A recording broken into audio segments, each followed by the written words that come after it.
తాకట్లో ఉన్న మీ బంగారాన్ని విడిపించి ఆ రోజు ఆన్లైన్ రేటుకి కొంటాం. Sharma gold company. Hi hello, welcome to Suman TV. నేను మీ రోషన్. సో ప్రస్తుతం నాతో పాటు ఉన్నారు అడ్వకేట్ సుబ్బారావు గారు. ఇలా చెప్తే మీకు అర్థం కాకపోతే మంగ్లీ మీద కేసు పెట్టిన సుబ్బారావు గారు.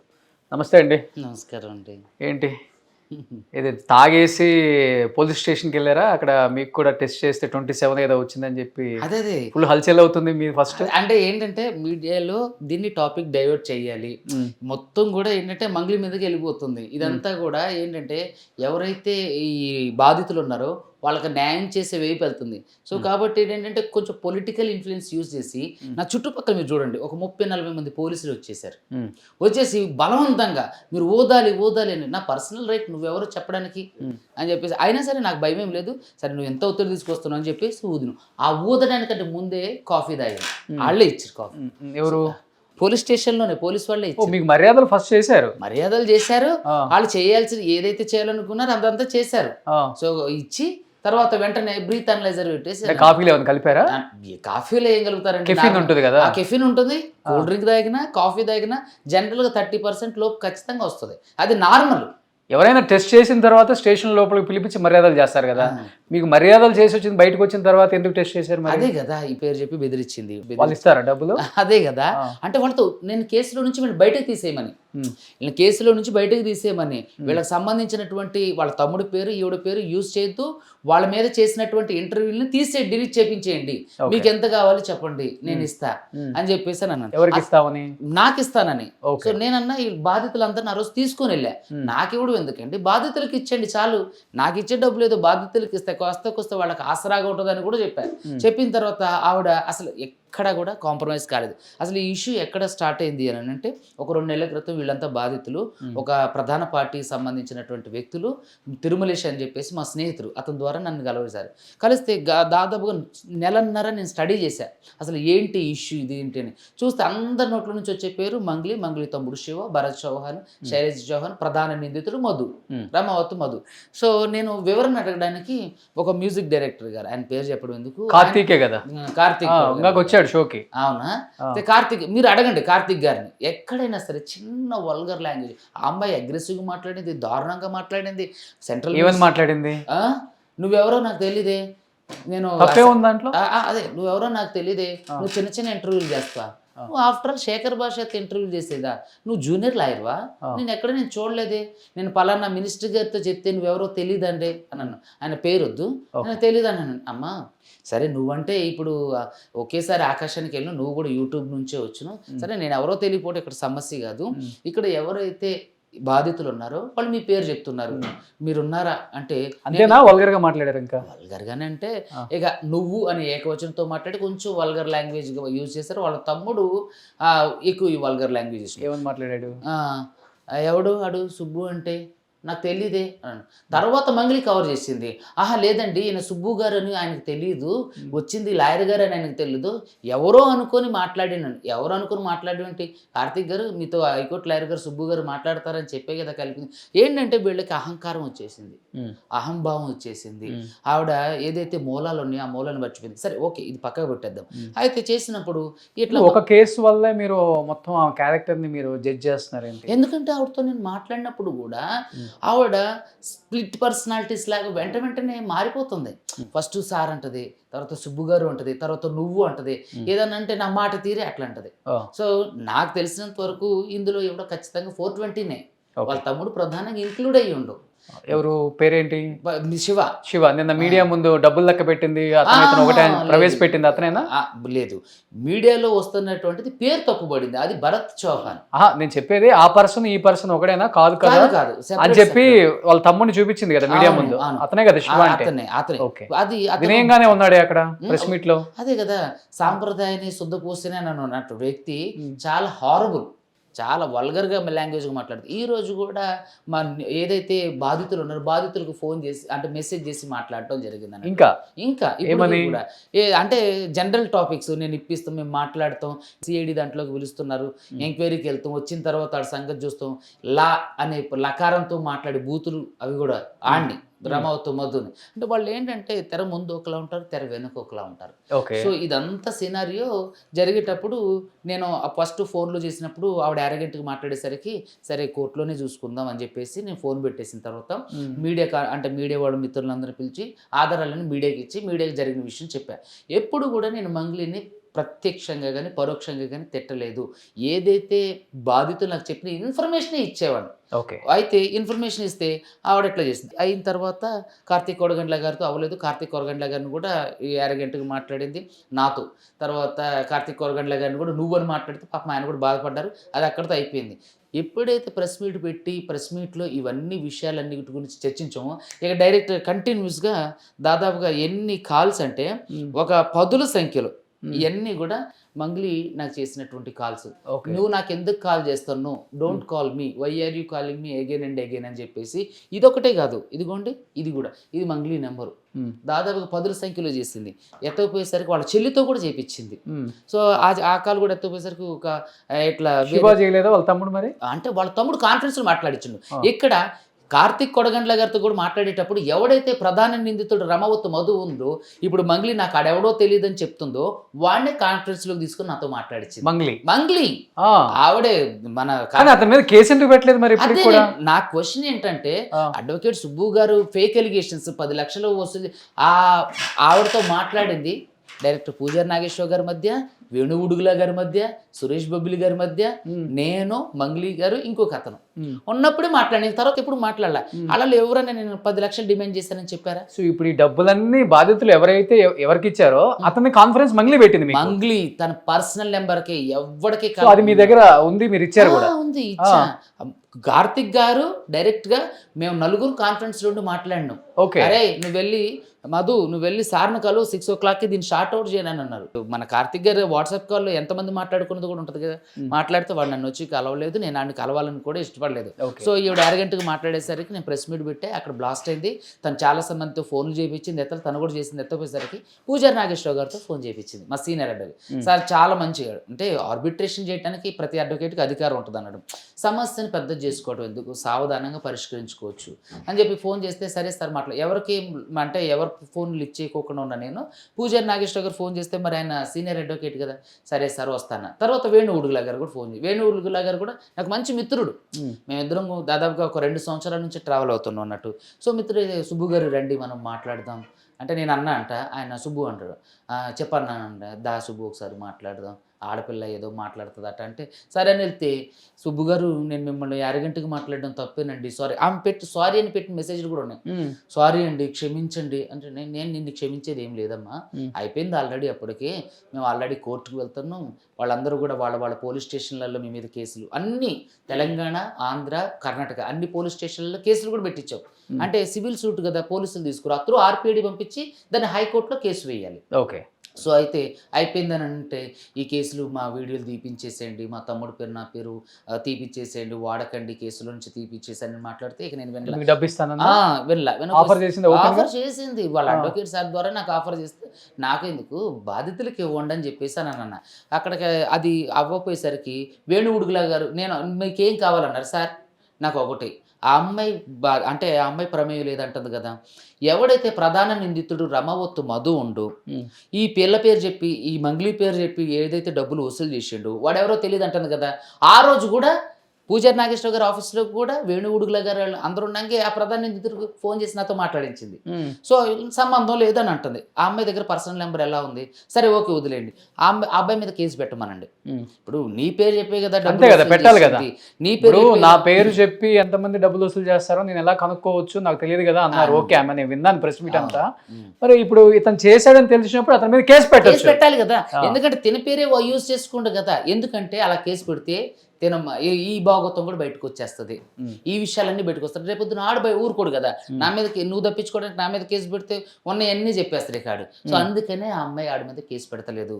ఇక్కడ అడ్వకేట్ సుబ్బు నన్ను తిట్టిండి, ఎక్కడ తిట్టా ఆన్ రికార్డులో ఒక్కడు. కానీ తను డిఫేమ్ చేయడానికి తన పేరు వాడుకుంటున్నావు, తనతో పాటు ఏదో గొడవ పడ్డట్టు మీడియాలో ఒక వీడియో కూడా తను చూపించింది. ఆ వీడియోలో కూడా వేరే ఇంకొక యాంకర్ అంటే క్రష్ అంట నీకు బిగ్ బాస్ వెళ్ళటానికి తనని డిఫేమ్ చేసి తన పేరు వాడుకొని, సో ఆమె ఓపెన్గా అన్ని చూపిస్తుంది కూడా ఇది ఇది ఇది అని. కానీ ఏంటి నువ్వు ఒక యాంకర్ అంటే క్రష్ అని తను మాట్లాడింది కదా, దానికి మీరు సమాధానం చెప్పలేదు. సినిమాలంటే పిచ్చి ఆయనకి, నన్ను వాడుకొని డిఫేమ్ చేస్తున్నాడు అన్నారు. సో ఓవరాల్గా చూస్తే బిగ్ బాస్ వెళ్ళడానికి ఇదంతా స్టోరీ అల్లినట్టే తను చూపించారు కదా మిమ్మల్ని. మరి దానికి ఏం చెప్తారు? చూడండి, ఇప్పుడు ఆ అమ్మాయి మీద డీఫ్రేమ్ చేస్తే నాకు ఎట్లా ఫేమ్ వస్తుంది? ఇది చాలా తప్పు. అంతే కదా, తను సెలబ్రిటీ కదా. సెలబ్రిటీ మీద అంటే కేసులు ఇప్పుడు చాలా మంది సెలబ్రిటీల మీద మనం చూస్తే బెట్టింగ్ యాప్ల మీద కేసులేని ఆ కేసులు వేసిన అడ్వకేట్లు అందరూ కూడా హీరోలు అయిపోయారా, ఫేమ్ అయిపోయారా? ఇదంతా బుల్షిట్ థింగ్. నేను 10 లక్షలు డిమాండ్ చేసి అప్పుడు కేసు వాదించలేదు కదా. ఏమంటే అప్పటికి కేసు ఆల్రెడీ కేసు ఫైల్ అయింది. నేను ఏమంటానంటే ఆ అమ్మాయిని 10 లక్షలు అడిగానని, ఎవరో ఒక అమ్మాయి ప్రముఖ సింగర్ పాప యాంకర్, ఆ అమ్మాయి పేరు నేను ఎందుకు చెప్పాలి, ఈవిడ కావాలని ఈ టాపిక్ ని డైవర్ట్ చేయాలి. ఇప్పుడు ఏం బంజారా పిల్లనప్పుడు ఆమె కూడా బంజారా అమ్మాయి కదా, అంటే ఆమెకి భవిష్యత్తు లేదా? అంటే నువ్వు తప్పించుకోవడానికి ఎవరన్నా లాక్కొస్తావా? కనీసం నేను ఆవిడతో అన్నట్టు కానీ చెప్పినట్టు కానీ ఎవరన్నా ఆధారం ఉందా? ఆవిడ 10 లక్షలు డిమాండ్ చేసి నన్ను సుబ్బు అనే అడ్వకేట్ గారు అని అందే. ఎక్కడ నేను 10 లక్షలు డిమాండ్ చేసి అసలు నీకు నా దగ్గర నుంచి ఆమెకు ఒక్కసారి కూడా ఒక ఫోన్ కాల్ కూడా వెళ్ళాల. ఆ అమ్మాయి 10 సంఖ్యలో ఫోన్లు చేసింది. మేము కూర్చుంది ఒకే ఒకసారి పూజారి నాగేశ్వర గారు ఆఫీసులో 10 లక్షల రూపాయలు నేను డిమాండ్ చేసినప్పుడు పూజారి నాగేశ్వర గారు, వేణుగుడుగుల గారు, సురేష్ బొబ్బిలి గారు ఎవరో ఒకరు చెప్పాలి కదా, దీన్ని నిర్ధారించాలిగా. ఇది అబద్ధం. ఎందుకంటే అక్కడ మాకు డబ్బులు ఆఫర్ చేసింది. తిరిగి ఏంటంటే ఈ మీడియా డైవర్షన్ చేయాలి, ఇక్కడ ఉన్న వాళ్ళందరినీ కూడా ఏంటంటే ఈవిడ విక్టిమ్ కార్డు యూజ్ చేస్తుంది, బంజారా కార్డు యూజ్ చేస్తుంది, విమెన్ కార్డు యూజ్ చేస్తుంది. ఏంటంటే నీకు ఎటువంటి సంబంధం లేదు. మరి నీకు ఎటువంటి సంబంధం లేకపోతే నేను అదే అన్నా, నీకు సంబంధం లేదంటున్నావు అమ్మా, వాడి మీద కేసు పెట్టని, వాడి మీద కేసు పెట్టి ఎఫ్ఐఆర్ చేయించు. లేదు చేయను అని అన్నాను. నేను చేయలేను సార్, నేను పోలీస్ స్టేషన్ చుట్టూ తిరగలేదు. ఓకే, ఎవరైతే బాధితులు ఉన్నారో బాధితుల తరపున నువ్వు వచ్చి మాకు సంఘీభావం తెలియజేసి బాధితులు అదేగా చెప్తుంది, బాధితులకి నేను న్యాయం చేస్తాను. ఎక్కడ మేమైతే దీంట్లో లేము. బాధితులకు న్యాయం చేయాలి. ఇప్పుడు ఒకటి చెప్పండి, ఇప్పుడు ఆ డబ్బులు లెక్క పెట్టే దాంట్లో ఉన్న పర్సన్ ఎవరు అసలుకి? మీరు అడిగిన ఈ 2 క్వశ్చన్లకు ఇప్పుడు ఆన్సర్ చేస్తా. బాధితులకు నేను న్యాయం చేస్తానన్నది ఎలా చేస్తుంది న్యాయం అంటే, ఒక ప్రెస్ నోట్లో ఏదో ఓవరాల్గా చెప్పేస్తే సరిపోయిందా? రేపు మేము అందరం కలిసి హైకోర్టుకు వెళ్తున్నాం, రమ్మనండి బాధితురాలుగా ఆమెను కూడా, బాధితుల పక్షాన్ని రమ్మనండి. నేను సుమన్ టీవీ వేదికగా ఆ అమ్మాయిని నేను అడుగుతున్నా, మంగళి గారు రండి, రేపు మేమందరం హైకోర్టుకు వెళ్తున్నాం, మీరు కూడా రండి, వస్తే పోలీస్ స్టేషన్కు కూడా వెళ్దాం, ఇట్లా పలానా మంగళి గారి మేమే ఉంటాం, అప్పుడు ఆవిడకి మేమే సపోర్ట్ చేస్తాం. విక్టిమ్స్ అందరూ ఇప్పుడు దాదాపు 20 మంది బయట ఉన్నారు కదా, వాళ్ళందరం కలిసి దీంట్లో మంగళి గారిది ఎటువంటి తప్పు లేదని మేమే ప్రకటిస్తాం, రమ్మనండి, వచ్చి వాడి మీద కేసు పెట్టి ఎఫ్ఐఆర్ చేయించమనండి, చేపించి బాధితుల తరపున నిల్చోమనండి. నేను ఎన్నోసార్లు అభ్యర్థించాను, ఇలా చేయండి అంటే నేను చేయను అంటుంది. ఎందుకనంటే వాళ్ళ చిన్న చెల్లిని ఈ అబ్బాయికి ఇచ్చి చేస్తున్నారు అని అందరికీ చెప్పిన మాట. ఎవరికి ఇచ్చి? ఇప్పుడు ఎవడైతే ప్రధాన నిందితుడు రమావతు మధు ఉండో వాడికి వీళ్ళ చిన్న చెల్లినిచ్చి చేస్తున్నారని చెప్పి వీళ్ళందరికీ చెప్పి, అమ్మాయి కూడా సింగర్ కదా? లేదు, చిన్న అమ్మాయి. అదే చిన్న అమ్మాయి, ఇంకొక అమ్మాయి. ఓకే. సో ఆ అమ్మాయిని ఇచ్చి పెళ్లి చేస్తున్నారని చెప్పేసి వీళ్ళందరికీ చెప్పిండు. వీడు చెప్పడమే కాదు, సింగర్ మంగళ వాళ్ళ తమ్ముడు వీళ్ళ దగ్గర రూఢిపరిచిండు, వీళ్ళతో పాటు తిరిగిండు, తిండో ఉండు. ఏదైతే ఇప్పుడు సొంత తమ్ముడు శివ గోకుల్ నందన ఇన్ఫ్రా ఇండియా ప్రైవేట్ లిమిటెడ్ ఏదైతే ఉందో దాని ఓపెనింగ్ వచ్చిండు, దాంతో పాటు ఉండు. వీళ్ళందరితో మీరు పెట్టుబడి పెట్టండి, మేమంతా చూసుకుంటాం, అక్క ఉన్నారు, మా చెల్లిని కూడా ఇతనికి ఇచ్చి పెళ్లి చేస్తానని చెప్పి వీళ్ళందరితో తిరిగిండు. ఆ ఫోటోలు కూడా ఇప్పుడు మీకు ఇచ్చాం. ఇంకోటి ఏంటంటే అర్ధరాత్రి మధు కన్స్ట్రక్షన్ ఇంటికి మంగళి గారు విజిట్కి వెళ్ళారు. అదే విధంగా ఈయన ప్రత్యక్ష సాక్షి. మంగళి గారు ఆయన ఎవరో ఒక ఆయన ఆర్మీ ఆఫీసర్ మురళీ నాయక్ గారు ఆంధ్రలో చనిపోయారు, బెంగళూరులో. ఆయన కలవడానికి, అతనికి నివాళులు అర్పించడానికి వెళ్ళినప్పుడు కూడా వెహికల్ అరేంజ్ చేసింది నేనే. ఓకే. దాని ఎవరికి? మంగళి గారికా? అవునవును, వచ్చి డబ్బులు ఏదో ఇచ్చి వాళ్ళకి. అవును. సో ఇక్కడ నేనేమంటానంటే ఇవన్నీ కూడా ప్రధాన ప్రత్యక్ష సాక్ష్యాలు.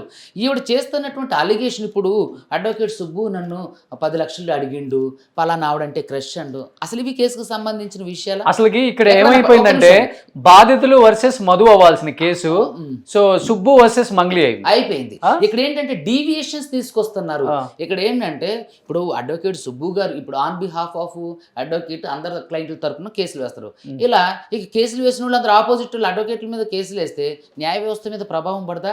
ఇది ఏంటంటే ఇతను నేను బెదిరించి ఇతను డబ్బులకు లొంగలేదు, సో కేసులు లాంటివి పెట్టి బెదిరించే ప్రయత్నం చేస్తే తప్పు కొట్టడు.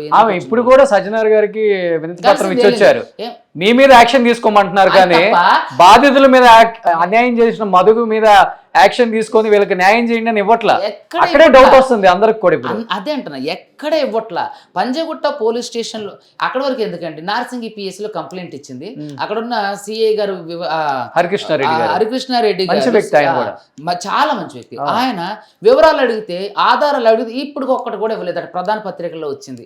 ఏమున్నాయి ఆధారాలు? నేను ఆవిడ ఫోన్ చేసింది లేదు, ఆవిడ నాకు ఫోన్ చేసింది, ఆవిడ నన్ను బెదిరించింది, నేను అడిగింది లేదు. ఎందుకంటే వీళ్ళందరూ సాక్షి ఉన్నారు, డైరెక్టర్ గారు, లాయర్ గారు, మ్యూజిక్ డైరెక్టర్ గారు, నేను, వీళ్ళు కూడా ఉన్నారు. అక్కడ మళ్ళీ నా మీద దాడికి కూడా ప్రయత్నం చేసింది. పూజారి నాగేశ్వర గారు ఆఫీసులో లిఫ్ట్ దగ్గర కొంచెం కొట్టబోయారు మిమ్మల్ని.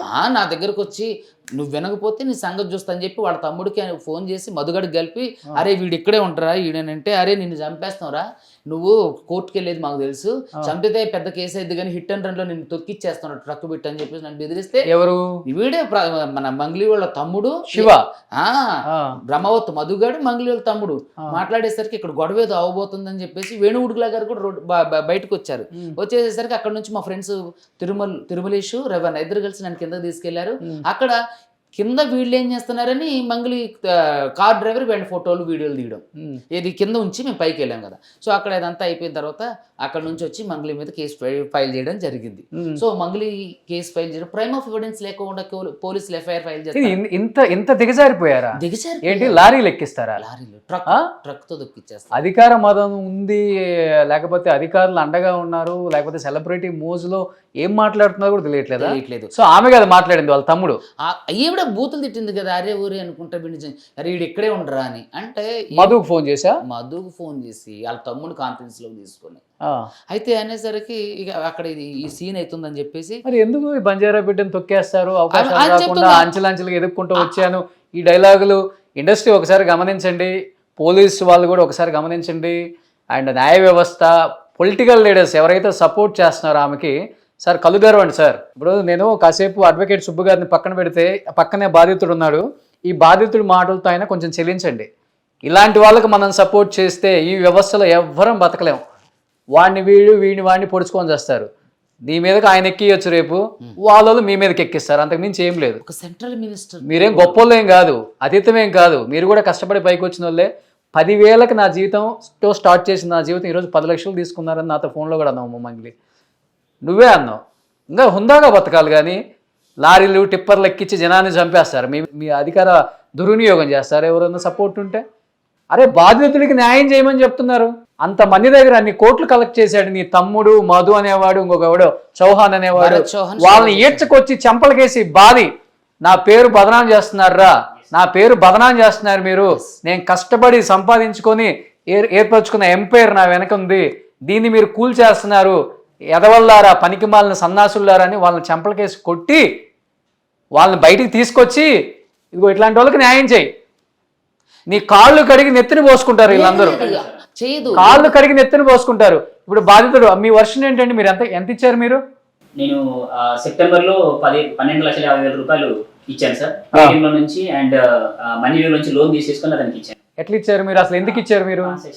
మాకు 2020లో మేము అందరం కలిసి, అంటే మధు రమావతి మధు ఎవరైతే ఉన్నారో మాకు అప్పుడు ఒక కంపెనీలో పనిచేసాం, మా కొలిక్ పనిచేసాం ఇక్కడ మల్లెపల్లిలో. 2020-21 ఆ మధ్యలో ఒక 8 నెలలు 9 నెలలు వర్క్ చేసేసి ఆ కంపెనీలో వర్క్ చేసి బయటికి వెళ్ళిపోయాను.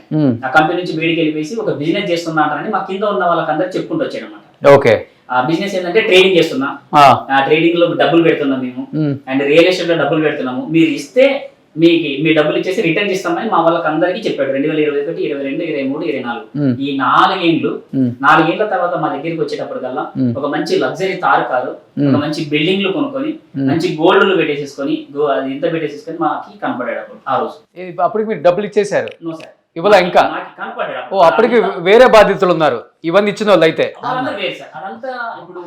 ఓ ఇది చాలా ఉంది, పార్ట్ 1, పార్ట్ 2, పార్ట్ 3లో. ఇక్కడ కేవలం ఈ స్కామ్ లో మీరు అంటున్నారు కదా తీసుకొచ్చి చెంపలకేసి కొట్టించేయండి, చేయదు. ఎందుకంటే ఆవిడ ఇందులో ఉన్నారు కాబట్టి, చేస్తే ఆవిడ కూడా బయటకు వస్తారు కదా. ఇంకొక విషయం ఏంటంటే ఈ స్కామ్ లో దాదాపుగా 80% వరకు బంజారాలే ఉన్నారు. అయ్యో, వద్దిపల్లి కమ్యూనిటీని అడ్డం పెట్టుకున్నారు. వద్దిపల్లి తాండా, పలుగు తాండా, తర్వాత దేవరకొండ, ఈ ఏరియాలు మొత్తంలో కూడా దాదాపు వాళ్ళు చాలా మంది బాధితులు బయట కూడా ఉన్నారు. ఒకసారి లోపల పిలవచ్చు పాపం వాళ్ళని, పిలవండి. సో వీళ్ళు ఎంతో మంది బాధితులు ఇక్కడ సుమన్ టీవీకి వచ్చారనమాట. ప్రతి ఒక్కరు కూడా మాట్లాడటానికి ఎమోషన్ అవుతున్నారు, కొంతమంది కిందే ఉండి రాలేకపోతున్నారు. జరిగిందే అన్యాయం, దీనికి న్యాయం చేసేవాళ్ళు ఎవరా అని పాపం పంజాగుట్ట పిఎస్ చుట్టూ అందరూ అక్కడే టిఫిన్లు చేసుకుంటూ సాయంత్రం వరకు అక్కడే ఉంటూ ఎంతోమంది ఉన్నారు. 10 లక్షలు 5 లక్షలు వడ్డీలకు తెచ్చిచ్చారు. కొంతమంది ఏమో ఈ ఫోన్ యాప్ లోన్స్ ఉంటాయి కదా, ఆ లోన్ తీసుకొని పెట్టారు. కొంతమంది ఏమో బంగారం తాకట్లు పెట్టి బంగారం అమ్మేసి కూడా తెచ్చారంట. అందరూ బంజారా కమ్యూనిటీకి చెందిన వాళ్ళే.